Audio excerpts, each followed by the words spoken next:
I'm off to Surulere. They say if I meet Two-Face, I'm gonna become a big star.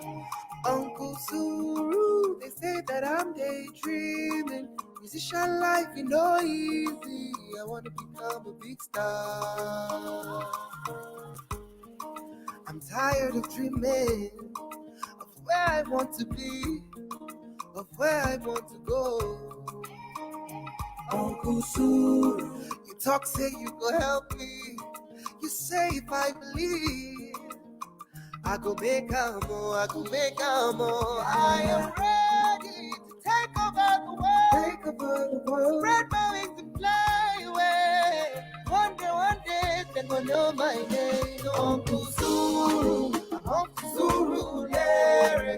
Say if I need Two-Face, I'm gonna become a big star. Uncle Suru, they say that I'm daydreaming. Musician life, you know, easy. I wanna become a big star. Uncle Suru, industry in my leg.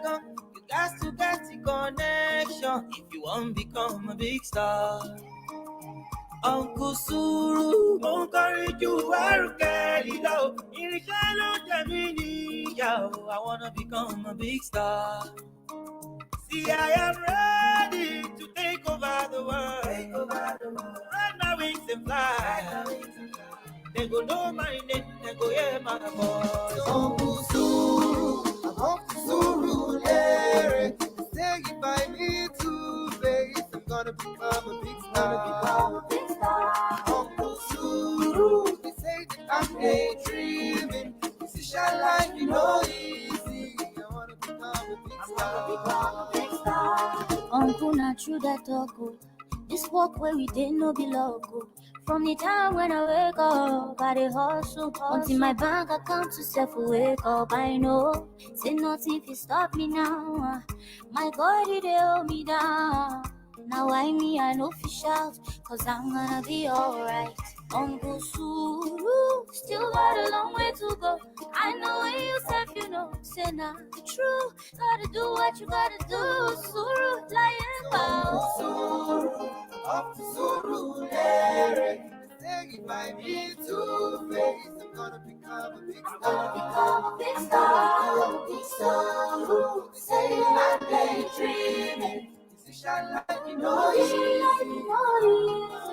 I'm gonna become a big star. I will keep the faith alive. Oh yeah, one day the world will realize. But they make a way for me. Make a way for me. Oh, and I'm so Mama said it's sexy, yo. Follow back the world. Uncle Suru, pray for me. I beg you. I said it's not my journey. So, I'm recording my city. They say it's gonna be a big hit. I'm gonna become a big star.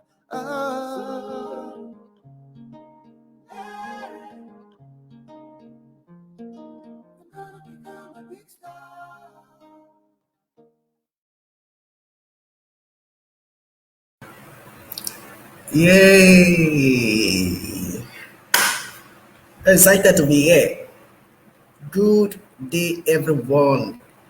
And I'm excited to be here once again. This is the Couch with Josh Matiluko. And at this moment, we're in another section. It's going to be wonderful. This is going to be called the Insoluble Impact. Okay.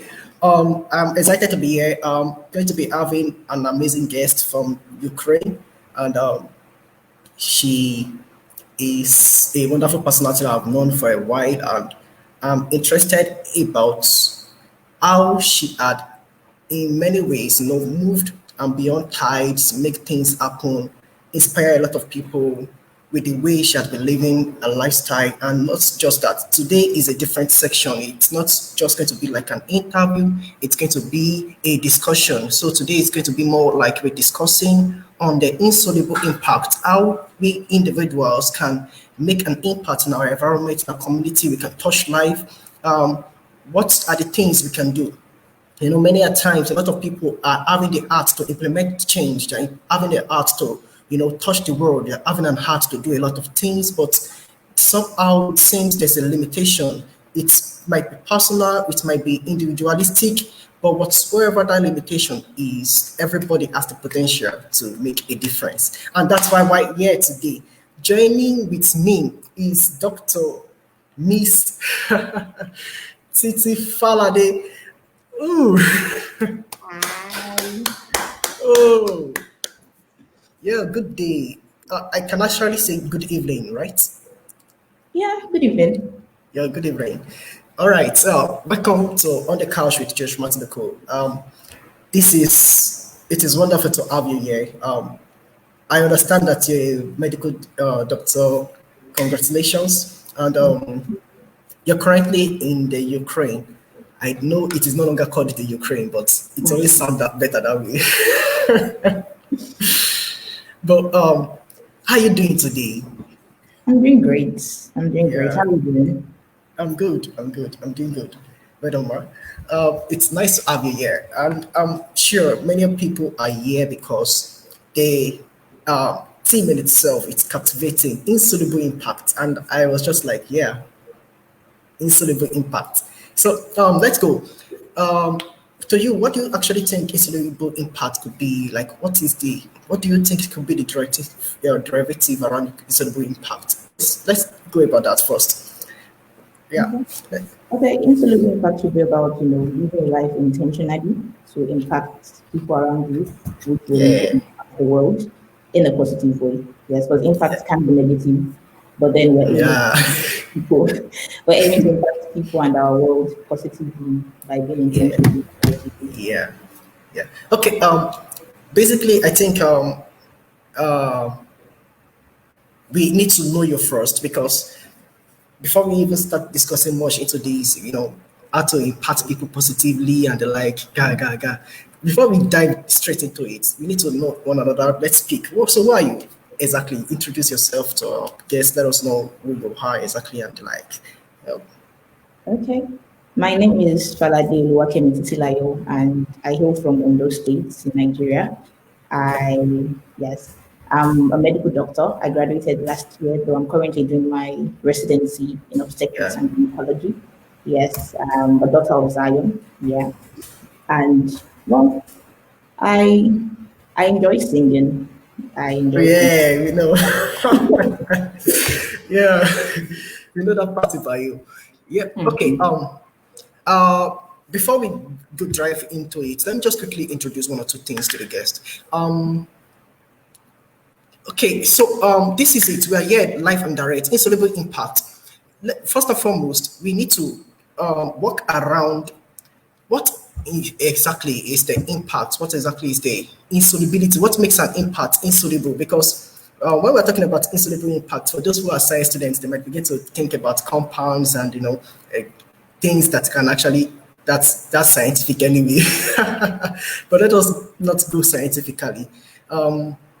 Now, insoluble impact is the way we actually touch people, the way we address people, the way if each and every one of us can get access to individuals, we can touch them with our lives. And the amount of things we can put in people's life really matters a lot, because I can remember growing up as a young man, my dad said something one time and it stayed with me a long time. I think I can't remember exactly how it is put, but one thing I took out of the discussion was that the relationship we have with people at Treasure Bank, we need to invest in people, because the returns in our investment in people always come out larger.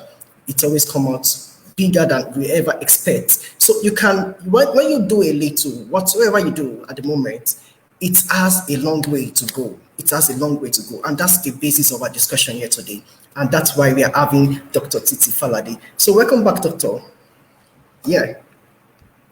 Okay. We can't hear you. You need to unmute your mic anyway. Oh yeah, thank you. Yeah. All right. Yeah. So welcome back. It's nice to have you here. So let's go straight into it. Who are you? Who is Dr. Titi Falade? Okay, you said so already. I apologize. Okay. Yeah. And I know you did basically love to sing. I've heard you several times. I've heard you do a lot of things and like, but yeah. Now, meeting people is inevitable. That's one of the things we are here to discuss. We know that it is inevitable to meet people. But how can we make a lasting impression on people? Because most times we need to understand that meeting people is not just enough. Having contact with people, it is something, it is the norm of life. It's what keeps life moving.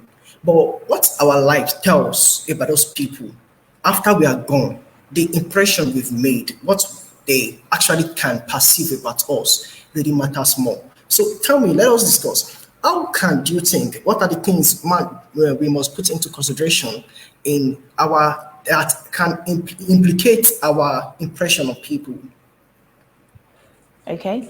As you stated, meeting people is inevitable, and one of the ways to make long-lasting impressions, when you meet people, is to cultivate a habit of giving.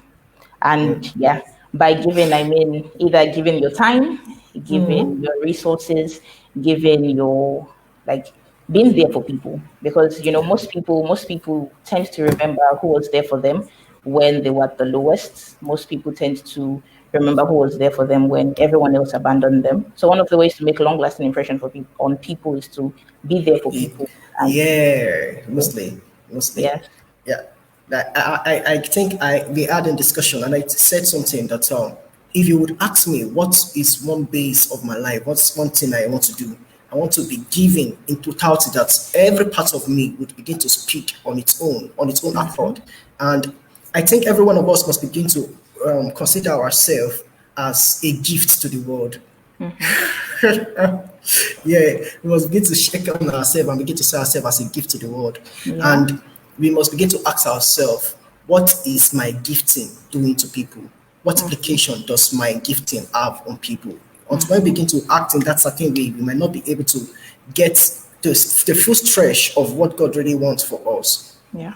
And I understand that because, now I told you this is a discussion. Now it's far different from Yeah. it's far different from the interview section. And I understand that even at the expense of that, we've had many people that come through our life, they've touched us in certain ways, and we always remember them. And I think when we begin to live that way, when people begin to act in that consciousness, there is more that we can get out of life. There is a way we can touch people more, we can reach out to more people, and that's what makes life beautiful in its old sense. So now, considering how many choose to live in recent times, they don't really care about a lot of things. People are beginning to lose value of impact. Considering our current world, a lot of people just want to live. They are losing the value of impact. They are losing the value of the word of how they can actually affect or move people, touch people's life. And I think we need to begin to come out of that and begin to make life a more relationship and value based. You need to make it more relationship and value based, and that's it. Now, considering yourself, you've transitioned from Nigeria and now you're in the Ukraine, and I like saying the Ukraine. You're in Ukraine, and how's it been? You're transitioning from Nigeria to Ukraine. How's it been for you all the way? Well, the transition has been quite okay, because when I got here, I had like a family friend from back home. So I wasn't totally feeling like I was in a new environment, everyone's speaking a weird language. I don't understand anything besides hello.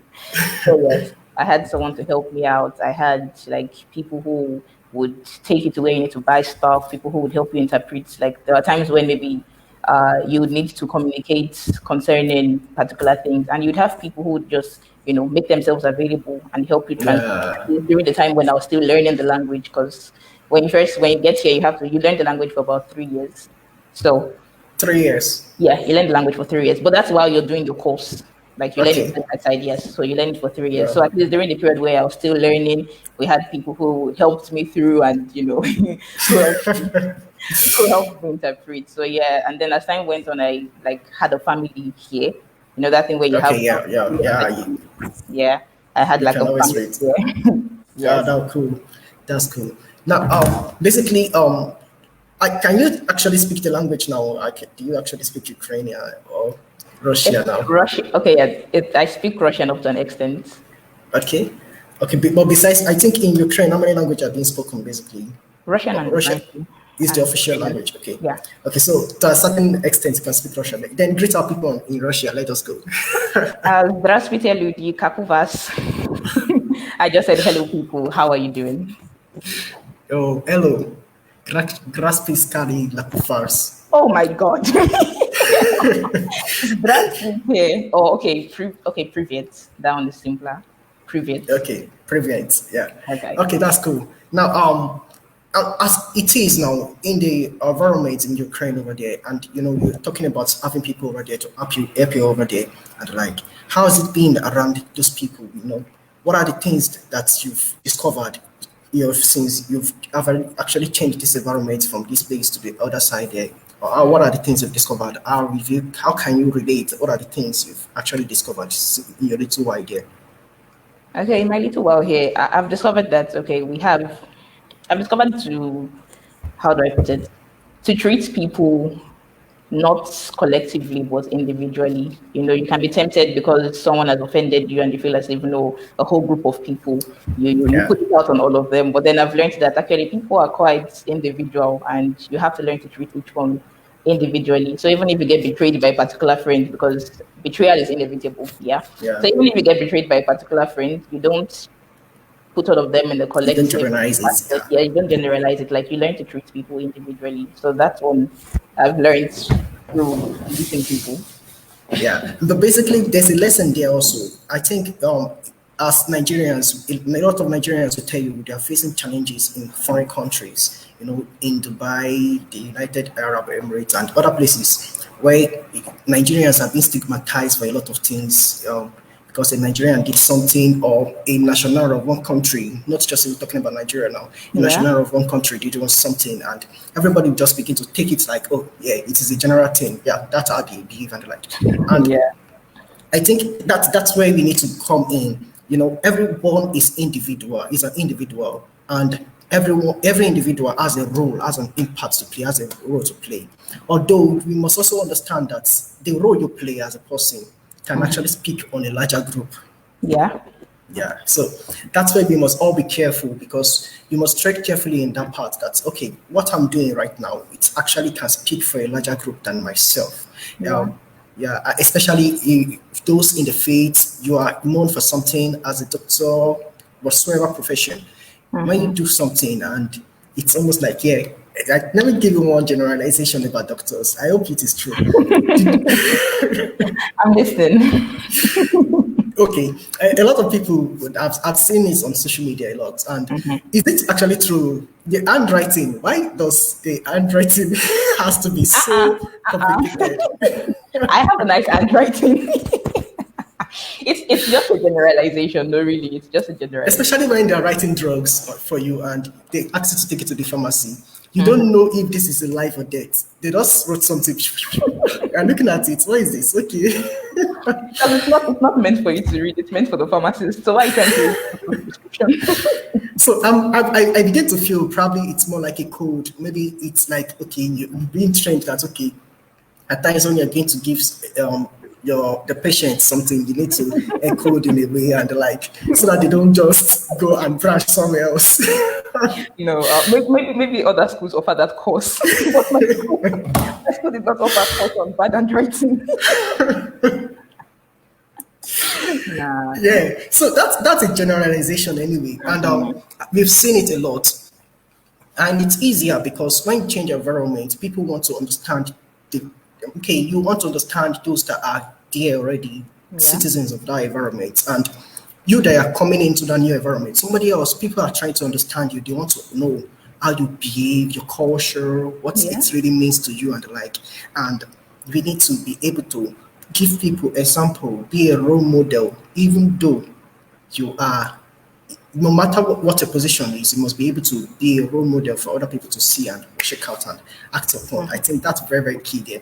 Thank you very much. And now let me just go this way. Now, how do you think parenting and how do you think parenting can, especially in this generation, this millennial period, how do you think parenting actually tell on children and the upbringing, and like, do you think it has an effect, and what to extent does the effect on the children and the home in general?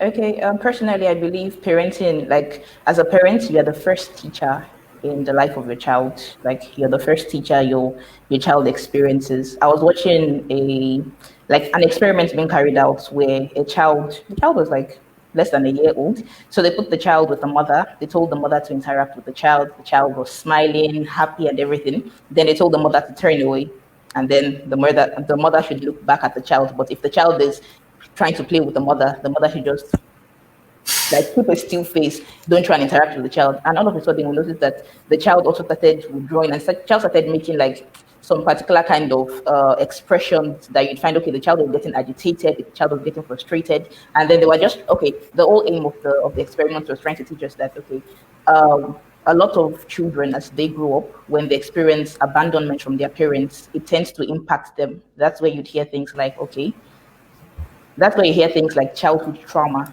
There are people who, and even though, yes, we shouldn't be blaming our past for our present condition, and we should try to live beyond our past, but then we cannot deny the fact that up to an extent, the upbringing of someone really does affect their present condition. Yeah, true. Yes, so I believe every parent should strive to deliberately bring up their child properly, like deliberately give your child the necessary environment to grow in. The parent should should give the children like proper values, because if you're not training your children, somebody's training your child for you, whether you like it or not. People have to be trained, people have to learn. So they're either learning from you, or they're learning from their friends in school, or they're learning from social media, or they're learning from one place or the other. They are learning from software. Because as I was growing up, I started noticing that quite a lot of traits I was exhibiting were from my mom. Like I was noticed, and these are not things that, like I said, no, mommy, let me come and learn from you, let me be writing it down as you're teaching me. No, these were just things I was picking up from my mom, and I noticed that, okay, these are actually traits from mommy that I find myself exhibiting. So directly or indirectly, my mom has actually impacted my life and shaping me to an extent where she might not really be aware of that she's actually watching it and doing that. Yes. All I did was just pay attention to what she's doing subconsciously, because they tell you that you do more subconscious learning than conscious learning. You learn more. So there are many things I've picked up from my mom, traits, habits, and all that I've picked up from my mom that I'm like, okay, this is how mommy does things. And I'm like, when did I do? I would have asked you positive or negative, but nonetheless, I know positive, mommy. And that's very true. And in a way, does it actually seem that the environment also tells on people, and a person's environment can actually tell on a person's character? Does it really mean that also as well? Well, environment is a factor. Environment is a factor that can actually affect people. But I believe that if you have already, if you're somebody who has been properly groomed, okay, like even the scripture says, no, train up in the child in the way it should go, and when he grows up, he will not depart from it. But don't forget that this is the child that is supposed to leave the mother and father. But the Bible still says that when, he will not depart from it even when he's grown old. So I believe that if people are actually properly trained, don't just tell people to do something. Train them as to why they need to do something. Don't just say, no, don't go out in the night. They'll be like, why can I not go out in the night? Like, why? For what reason? But explain to them, like, okay, no, outside it's quite dangerous. There are kidnappers around, there are distance around. I love you, and that's why I don't want you to get taken away, blah, blah, blah. Like, you explain to them and you properly give them reasons. Help them make the decision by themselves. Like, help them make the decision to want to do that thing, not just impose it on them. Help them see why. Yeah, help them see why they should actually choose that's good that good recommendation you're giving to them. So I believe environment has its part, but I feel like environment only affects people who are not properly rooted and grounded in what they believed in, and who are not properly rooted and grounded in their personal values. And that's why environment is able to actually affect some people. because it was never really their personal value. It was just that, because I'm at home, let's just I need to behave like this and this. And so it means that a person must be able to define his own personal value, must be able to tell that this is what really makes me, defines me. Yes. And so identity in a way is much more important, so you can be able to live in your environment and live above your environment. That's very true too. That's very true. I agree with you on that very much. And I think there's a quote that says that leadership is influence. Just that. Leadership is influence. To what extent, to what level does that really is that? Because when you begin to observe in the full stretch, to what level is leadership influence? Okay. So what level is leadership influence? Okay, leadership is being able to get a group of people to do a particular thing without commanding them to do it. Like, leadership isn't about commanding. It's about, it's pretty much about influencing people to do something. You don't command people. That would be dictatorship. But leadership, on the other hand, leadership is not dictatorship. You don't force people to do something. You do something, they see it, they admire it, and they by themselves, they want to do it. So that is you exerting influence on them. That's true. The ability to be able to make people to want to do willingly, it's where true leadership comes in. And many people are actually are wondering, or would be in the mixed up of, how do I actually get to this point? How can I make a true impact in my environment? How do I touch my world and make a real change? And that's it. That's it for many people. That's where the question lies for many people. Okay.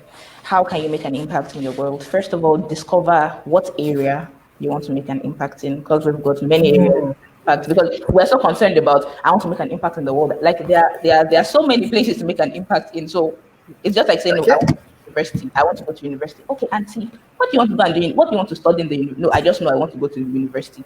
Like, you have to be specific about, okay, I want to go to the university to study engineering. So even when it comes to impact, it shouldn't just be, no, I just want to make an impact. No, look for a place, look for an area that you've noticed the deficit or something that requires your presence. Look for a particular area. It could be, okay, you want to make an impact in the government system. It could be you want to make an impact in the economic system. You want to make an impact in family and relationship. You want to make an impact in maybe childhood, like child upbringing or something. Look for an area you want to impact. Look for an area that you're passionate about, and then look for people who are already making impacts in that field and follow them. Like they say, follow those who know road. Yeah. Yeah, true. Follow who know road. Follow who know road. Yeah, but actually, you must be certain about the path you're also following also, because at times it looks like this person is going the right direction, and if you don't know the right path, every path looks right to you. Yeah. So I think a person must be able to develop himself to a certain level that he must be able to tell himself, I know this is what is right and I can live by it. And that's why everyone must have a standard. And if you're not going to be building a standard on personal basis, because to be candid with you, it is always better to have a guideline, scriptural guideline for your individual, because there you are safe, you are being guided by the word, and or like you want to believe on your personal standard. Your personal standard will at one point will begin to tell you what seems to be right. Yeah. But it's not. Yeah. So that's the reality of it. Let me see. Now, to be candid with you, I spoke about the leadership, and we spoke a little bit about that. And now let me ask you, a lot of people are always more like, I need to do this in life, but I don't have a role model. Or I don't have a mentor, rather. A lot of people are concerned about mentorship. I don't have a mentor and the like. I know there's a place of mentorship, but when a person has not found one who can be a mentor to him, does it mean the person can actually just need to give up? Or what are the things the person needs to do to be resilient in life and yet achieve? Okay. When it comes to the issue of mentorship and role model, at times you might not be able to get someone who is close, like one-on-one to you? Because I know a lot of people emphasize on one-on-one mentorship, One the yeah, mentorship, one-on, and it yes. seems it every when you go to every webinar, every training, every conferences, they're telling you you need to have a mentor, you have to have somebody that you are responding to, and it's more like a pressure. So, Yeah. is it always like that? Can it always be like that?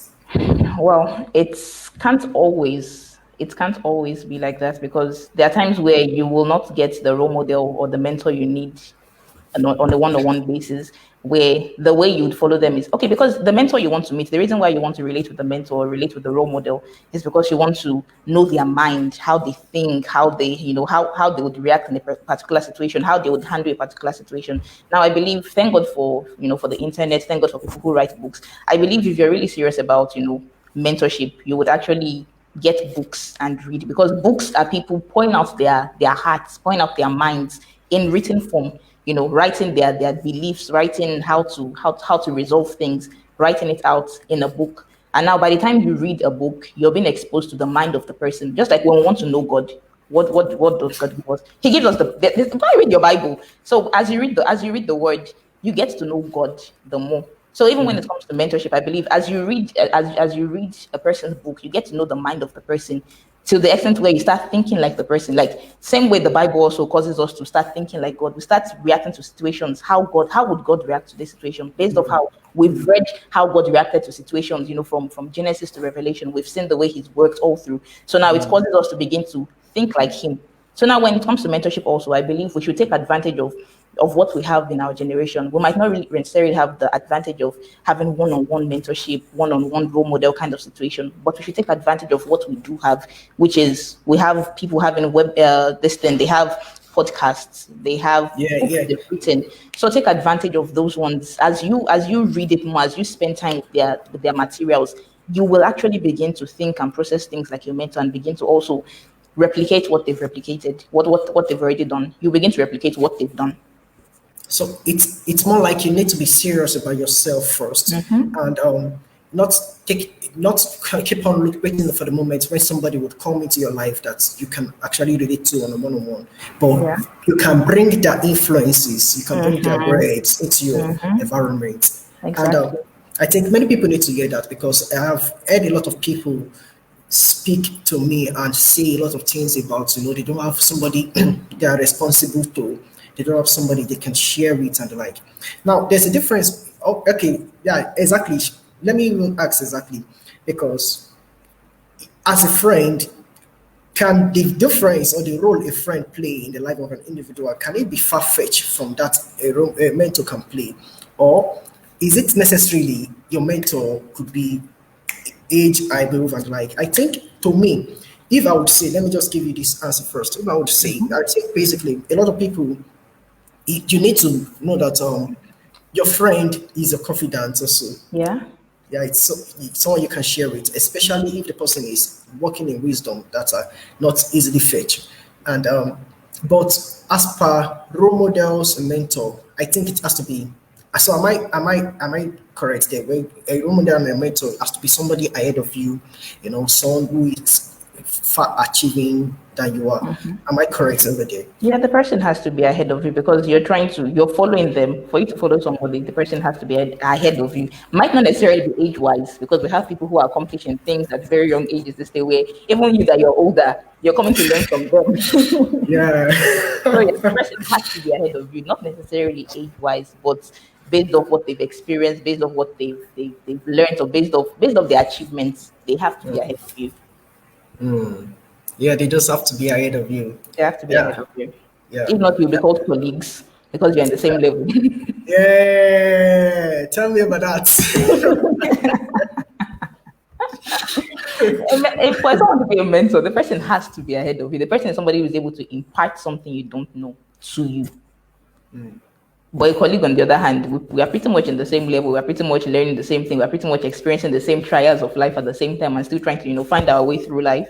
But someone who's a mentor is somebody who has gone through things, has come out of things, has achieved things, has gone ahead of you, and can now also bring you through that same path, so that you don't make the same mistakes they've made. A mentor is supposed to be like an advantage, where I should not repeat the same mistakes my mentor has repeated. I should not have to, You because should be able yes, to be walk over it and Yeah. Exactly. What took my mentor 5 years to achieve, for me, it should take me 1 year or even less, because I would not be going through the struggles. For him, he would first have to, oh yeah, oh yeah, let's try plan A. Plan A did not work. Oh yeah, let's try plan B. Plan B did not work. Then all the way to plan Z. Me, when I come, I've already learned from my mentor that plan Z is the correct plan. So me, I'm just taking plan Z and moving with it. I will not start experimenting. No, should we do this? Should we do that? And that's one of the advantages of mentorship. Yeah. Yeah. So for the headline now, let me eat it this way. Now, on a friendship level, you need your friend actually to go where you're going to as well. Am I correct there? Yeah. Because I think now let me say this. I've wanted to say this for a long while. I think somebody needs to hear this. Please hear Okay. this. Um, most times the people you're throwing support to are not the one who really need your support.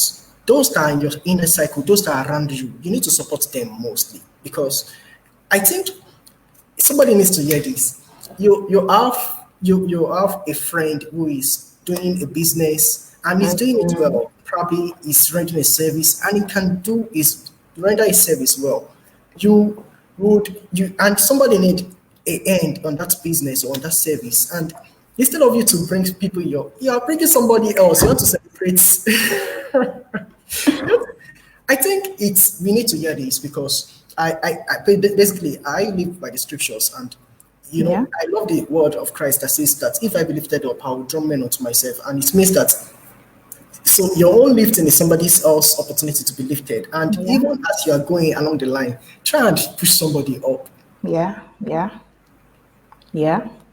So I think we need to say that to a lot of people because that's just mine anyway. So do you think people care about the implication of their actions Do as far as people we've seen in care? recent time?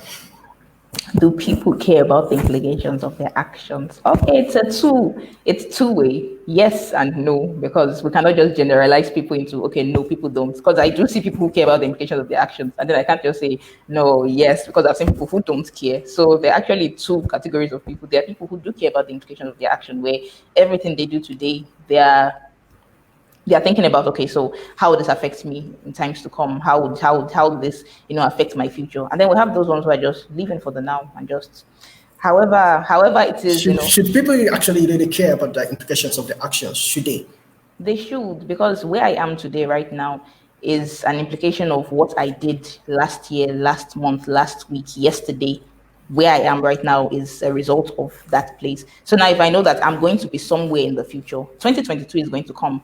And my 2022, when it comes, it's going to be a reflection of what I've done in 2020 and 2021. So you have to be concerned about the implications of your actions right now because it's going to tell on your future.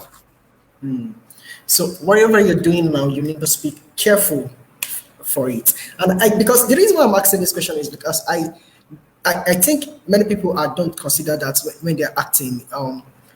For example, we've seen a lot of people do a lot of things that can affect the coming generation. There's something in geography we call this sustainable.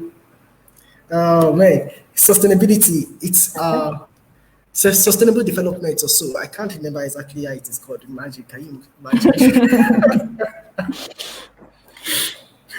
But sustainable development, I think I'm very right. Whereby your present actions is a preparation for the future coming generation.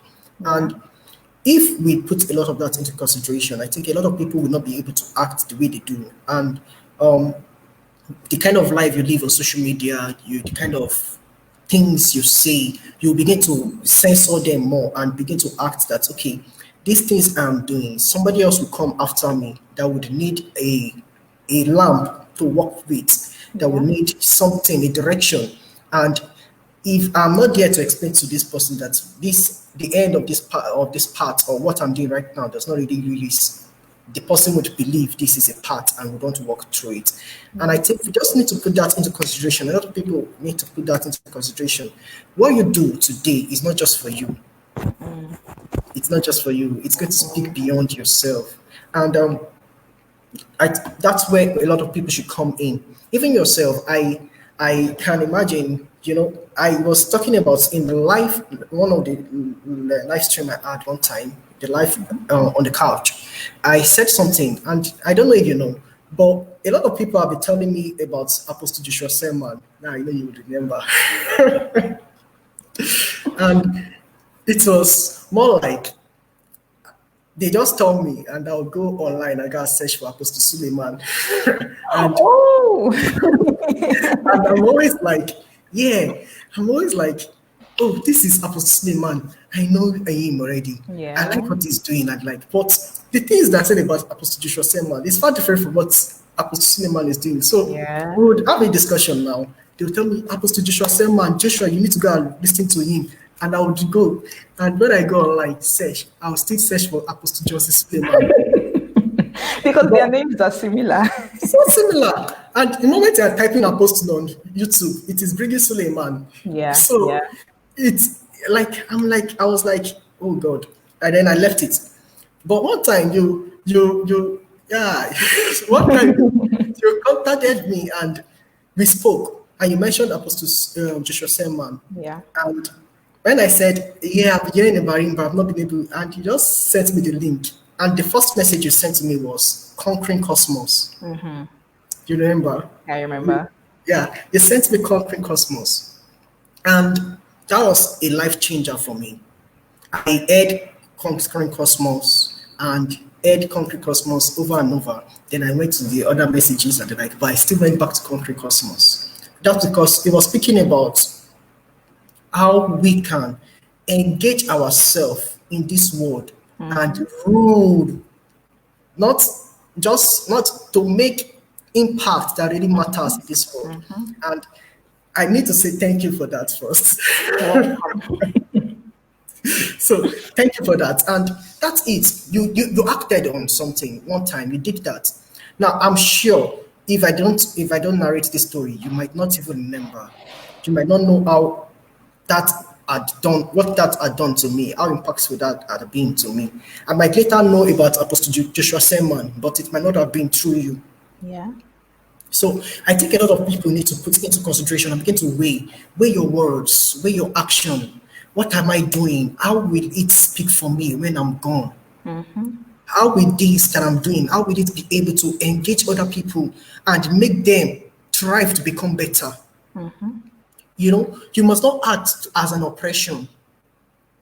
A lot of people act as an oppression. They act like they just want to put people down, and you must be able to act as a motivation. Yeah. So that's the essence of the whole discussion we are having today, and that's everything. That's everything. It is more like that. I don't see a lot of people. That's why I want us to discuss on this, because a lot of people don't really put into consideration what really matters at the end of everything.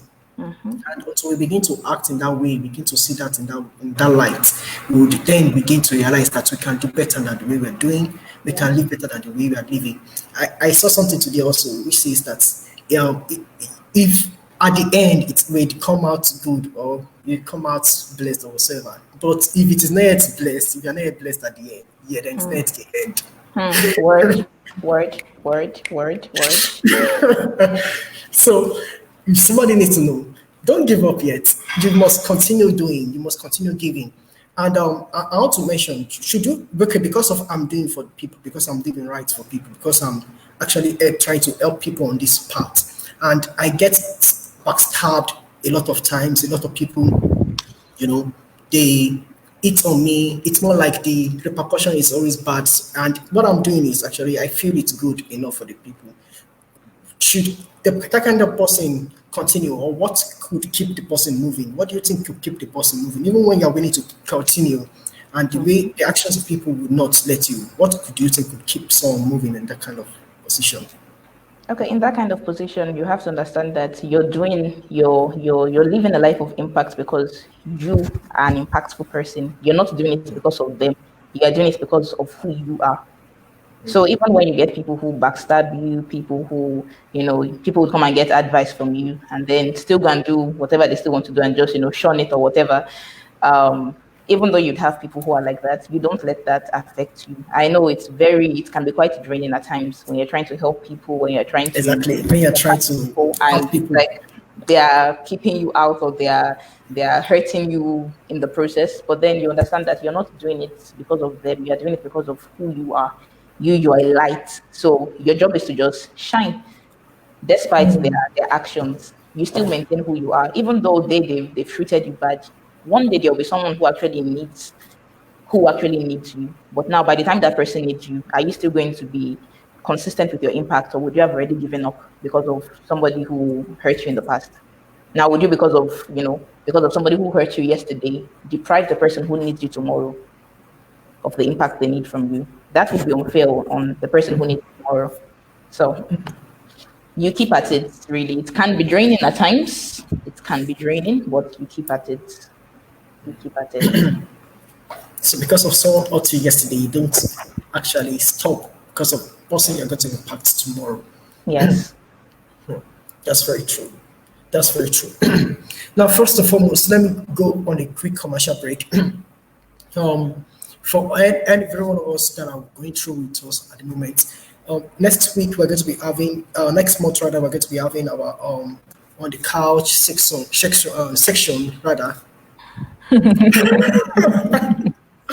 On the couch section, there is going to be musical based. We're going to be having musical sections, and it's going to be musical modes, classical musical modes. We're going to be having musical individuals. I can't mention names yet, but I'm sure of at least 2 people at the moment, by God's grace.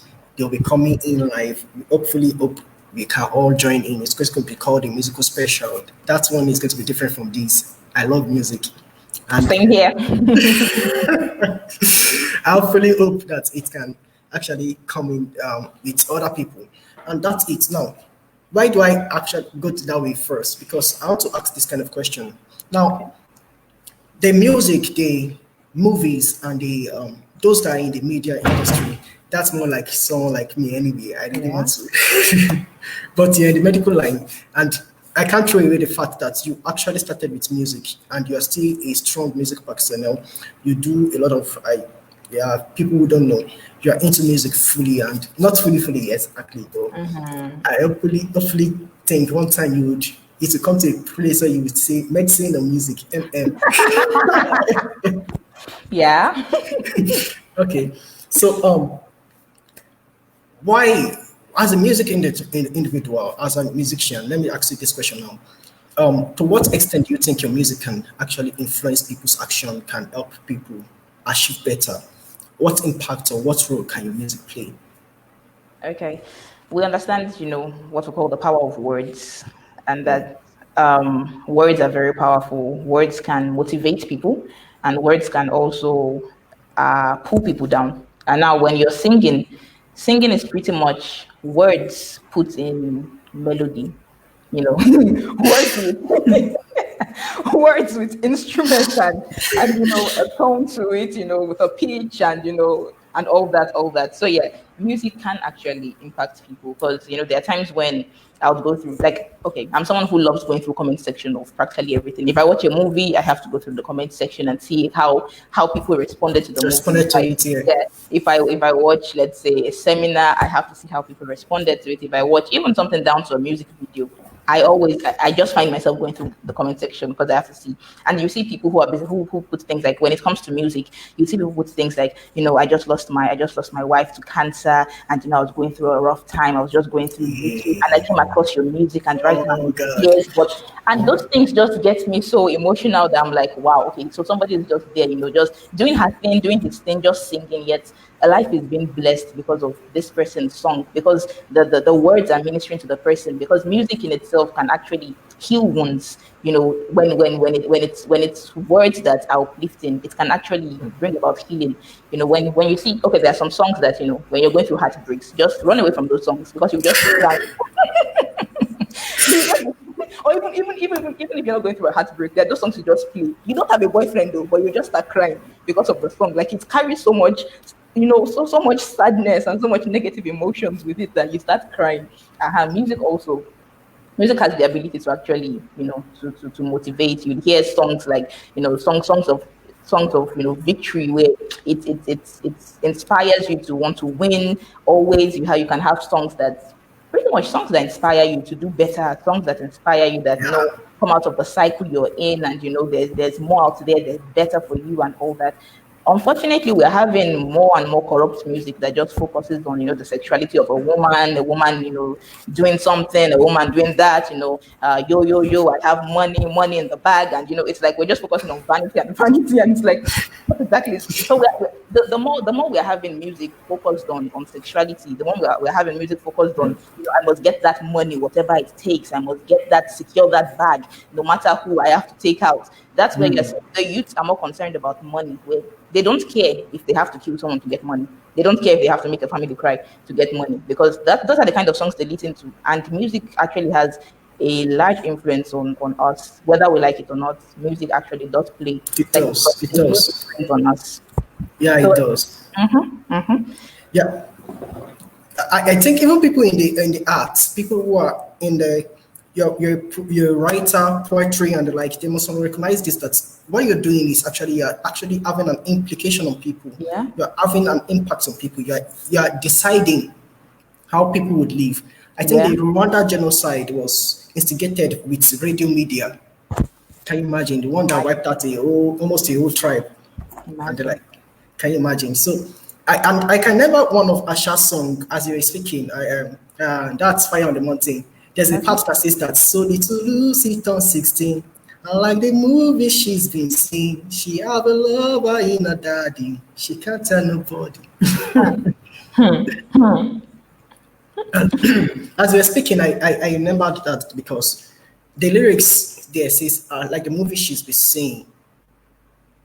So there's a way, the things that we take in, that we allow into ourselves, there's a way it falls back, it comes out, and it acts on us. Yeah. Now this is it. Don't let yourself to feed on cancers. Don't feed on cancerous meal. You must be able to secure your environment. You must be able to secure what is around you. What am I taking in? Because you're a product of what you've taken in. Yeah. And in Yoruba, thank God you're Yoruba also. Everybody should see your name, but it's like Fire. Wow. Yeah. In Yoruba, they said that unte ebaje, before. Yeah. Do you know what that means, right? What a bird eats is what the bird uses to fly. Yeah. So your digestion process is not just for you. It affects your environment. And the more we're speaking on this thing, the more I'm getting it. Because I can never saw Jamaica in Jay and Josh series. There's one he did, and he was eating a lot of things. I don't know if you watched Jay and Josh. He was eating a lot of things. And I think someone was warning him, Josh, you are eating too much, you are taking too much. He said, no, it's not me, it's my stomach. It's only me that is going to affect. And at one time he threw the bowl,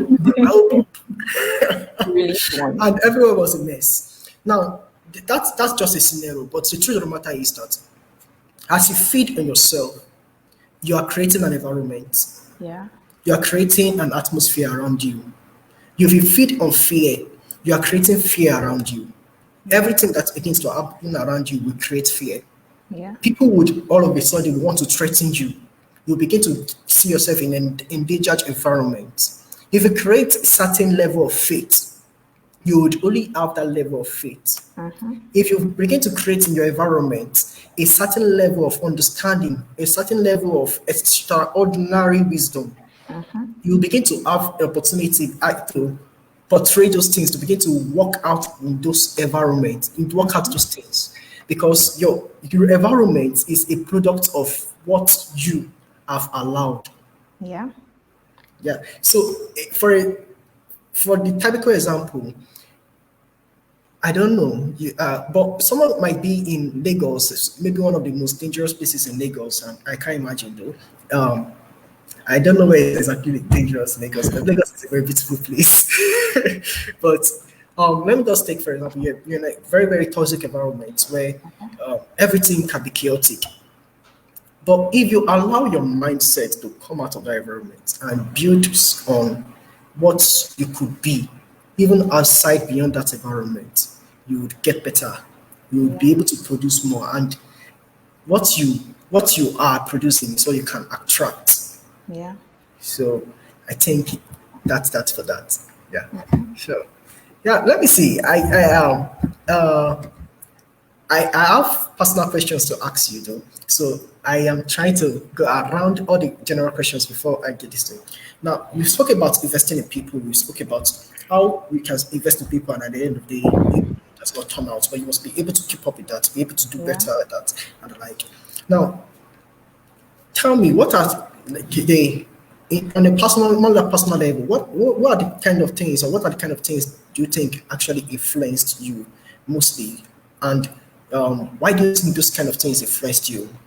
You know, you spoke about your mom, how you were able to do certain things, and you don't even know you're doing them. I can tell you about myself also. There are a lot of things that you just find yourself doing, and you will discover that this is from somebody around, kabaya and all those kind of things. Yeah.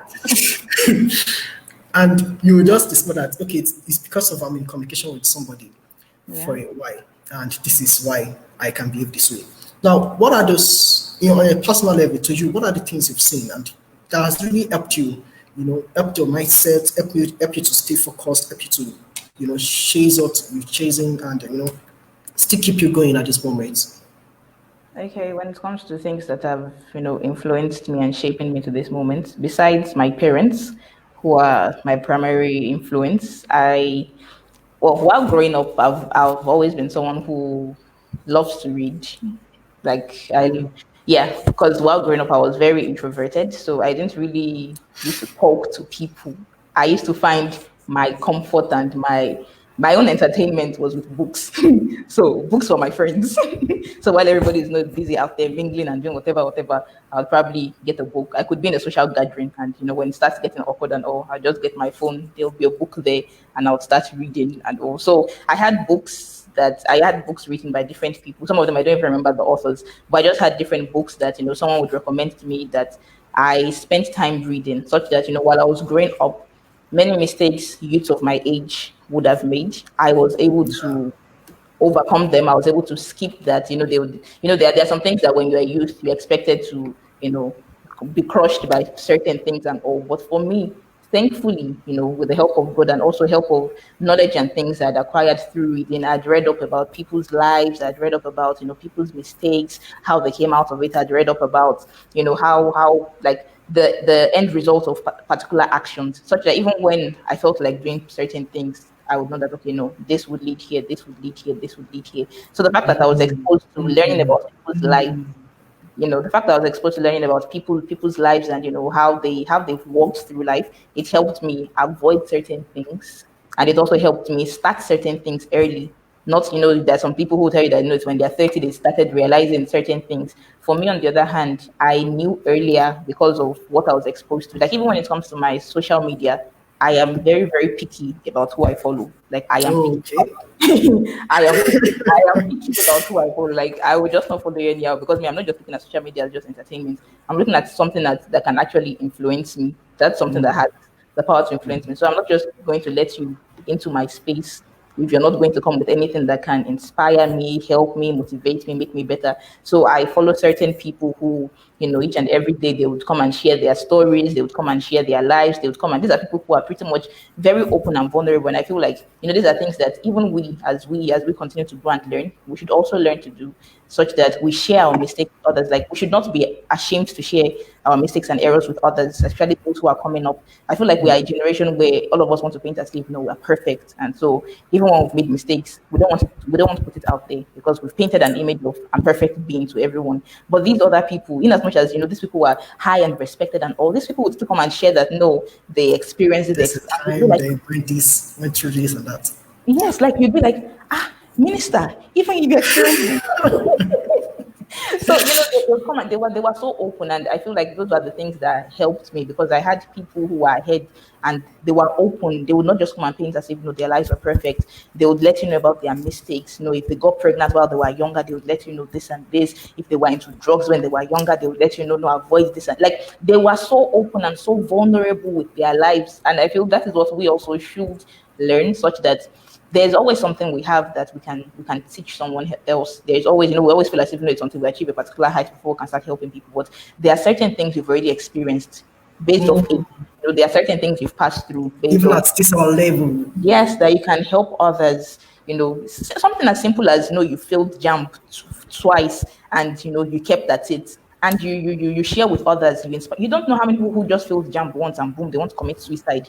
But just that, something as simple as, you failed jump twice but you still kept at it. You don't know who something as small as that can actually inspire to still keep at it. Or no, you maybe you're somebody who you came from a home where, no, the parents were always fighting, but no, you still chose to make something out of yourself, and you share your stories. I feel like we should learn to share our stories more with people, because those stories actually help. Bible records that there's nothing new under the sun. What is happening today We should not be ashamed of being able to share our stories. We should be ready to help somebody else with our stories. Exactly. I think so too. Exactly. Because everything we're going through right now, whatsoever it is, at times one of the lies of the devil is making you feel as if you're the only one going through a certain thing. So you feel as if, now I'm the only one experiencing this. And when you feel as if you're the only one out of billions of people experiencing this, like, it's so overwhelming, feeling It's like you're the only one. on you. Yes. But then you come and you get to a forum and you sharing that, even me, you too, even me. Okay, yeah. So I think I'm not alone, and I can always overcome this. Exactly. So I think more people should be willing to open up more and share the story more, because you don't know who your story can help. Yeah. And they overcame them by the words of the man and the word of the testimony. I could have quoted something wrong there, but yeah, that's true. That's true, because and now let me go a little bit more personal, because I'm talking about this Insoluble Impact, and I can tell you there's something that is amazing me. In your family, how many doctors do you have in your family?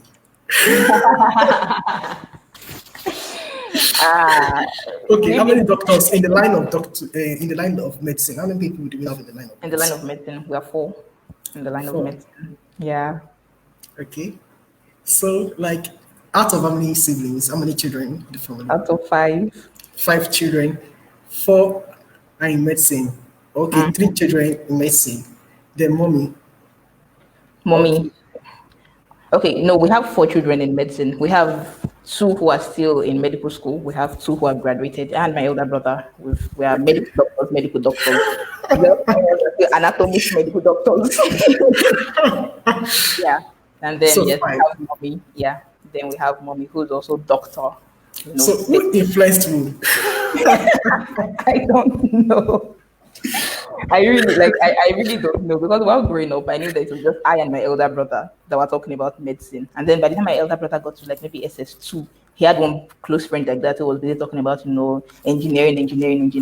So my brother left me alone now. He left medicine alone for me. Next thing I know, okay, so he went to OAU and started, I think, chemical engineering in OAU. But then there was one time where they had strike for like almost a year. So during that period of staying at home, and next thing I'm hearing, no, your brother is doing medicine in the Philippines. I said, how far? Like, how far? Okay, no problem. Next thing I hear, no, your younger brother is coming to join me in Ukraine. He's coming to study medicine. Wait, I was the only one when they were doing no call for medicine. I was the only one who up my hand. So where are the okay. Oh, there was a meeting called in the No. Like if I just busy discussing about future, what do you want to do, kind of thing. Yeah, because I know my younger brother was talking about civil engineering. So from civil engineering, next thing I'm knowing, no, your brother is coming to join you in Ukraine. Okay, you are welcome, sir. You are welcome. Then this year again, no, your younger sister is coming to join. She's coming to do medicine. People cannot let me shine in peace. Oh, no, Lord. people don't let me shine in peace. But that's hopefully I'm going to look forward to having daddy, mommy, and we connect everybody, no matter where you are, those in Ukraine, those in Philippines, everybody, those in Nigeria, we are going to connect. And we're going to have this family meeting. We have to discuss, because I think mommy is also in medical line, right? She did her BSc under chemistry, but then by the time she was doing her PhD, that was under pharmacy. Okay, so do you think a PhD was one of the things that influenced yourself? Because you might not be able to speak for others, but you might be able to speak for yourself. That influenced me. I don't think so. Okay, I so don't I don't think so. you're basically just passionate about what you do and you Yeah. go for it. Yeah. But now let me speak to you now more like should I say counselor? Okay, let's pretend like this is a counseling section now. Yes, sir. Yes, sir. Do you know it's most possible that what you chose and the way you've chose to live, it's one of the things that might have influenced, if not everybody, even probably your younger sister. It's possible. Yeah. So I think we can go to an end note here that even on the usual when it looks like it's not there. It looks like there's no implication. There's always an implication. And every one of us must be able to choose to live to, like somebody is watching us directly. I like one thing Pastor Kopi said. It has been a long time. He said that and I think most people do not realize he's the one who's made that quote below. But to me, I think he's the one who made the quote. That the world have refused to read their Bible, but they are beginning to read you. Yeah. And it's just like that. Even in the home, your home, everywhere you are, you must be able to recognize that everyone is there is somebody that is going to act in certain way because of me.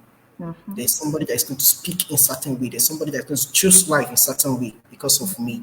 And how I live is not just for myself. I am a gift to the world. And that's where we can end. Thank you very much. Thank you for having for joining us here. I almost said thank you for having me. No, thank you for having me here. Look at you already shifted side now. You become the host. I'll become the guest. No, this didn't happen. All right. I also appreciate everyone for joining us live. This is on the couch with Josh. I appreciate every one of us that has joined us live. I always say it, if you have questions, we can drop it in the comment sections. We go through the questions, we reply. For everyone that had followed us from the beginning, we appreciate you. This is wonderful. It is wonderful to be here.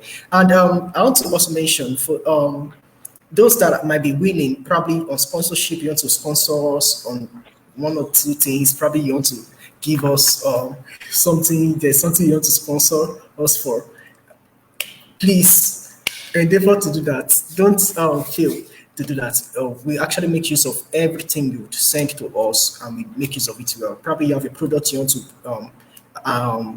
make known, you want to advertise a product, or you want to give people gifts, you have a way we can communicate, we send it to us, we share it to people. Thank you for joining us today. This is On the Couch with Josh, and it is wonderful to have Dr. Falade Titi with us. Thank you very much, Doctor, and have a blessed Thank you day. very much for having me here. All right. Bye. Yeah. Bye.